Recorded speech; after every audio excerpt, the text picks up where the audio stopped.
why do you want to be governor? It just seems like, a drag from where I sit. So Oh, boy. what is it about being governor that really, intrigues you, or why you want to do it? I don't see it the way you see it at all. I see it as an opportunity for me to use the experience, the talents, the gifts that I've been given to better Alaska and to create jobs for the future, to provide that opportunity for our families. That's what's in it for me, is that that joy of being able to do this for others. Back on the oil taxes for a second. Again, the sort of naysayers on that issue say that even capping progressivity doesn't really provide fiscal certainty. It just gives, it's just being done at the whim of the legislature, and that what would be better would be if there would be a way to sort of cement these terms so that you or the legislature can come back and change them year after year. Well, let's not don't mix terms. So fiscal certainty is typically related to the oil tax discussion, because they want, a long period of time where taxes won't change. It's important on the oil side to have fiscal stability. It's important that taxes not change, but there's no request and no proposal to say, here's the oil tax regime, and lock it in for 50 or 60 years. I can tell you, though, that if a change is made, we do need to maintain that stability.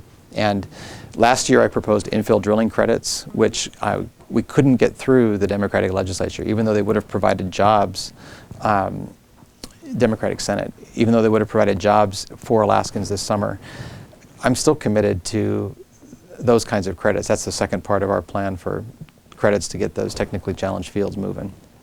And let me talk about my opponent's position on oil taxes, because Ethan Berkowitz originally proposed a plan where he said we should go renegotiate royalty rates. In other words, get rid of the tax, add that percentage on top of the royalty rates that are already in the leases.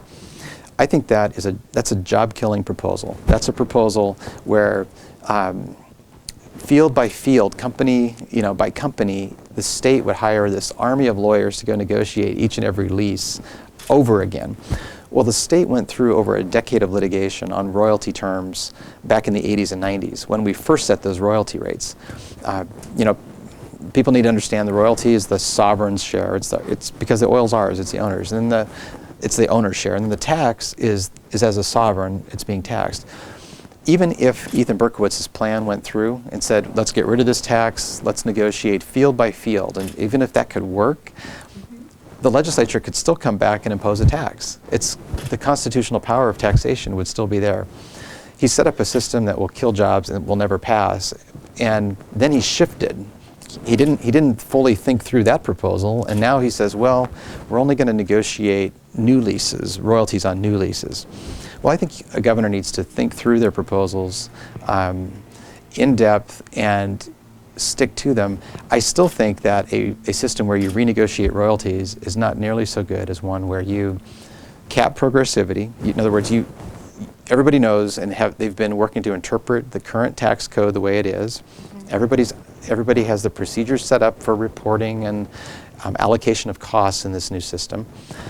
But we can still make Alaska more competitive by capping that progressivity and by giving tax credits for technically challenged fields.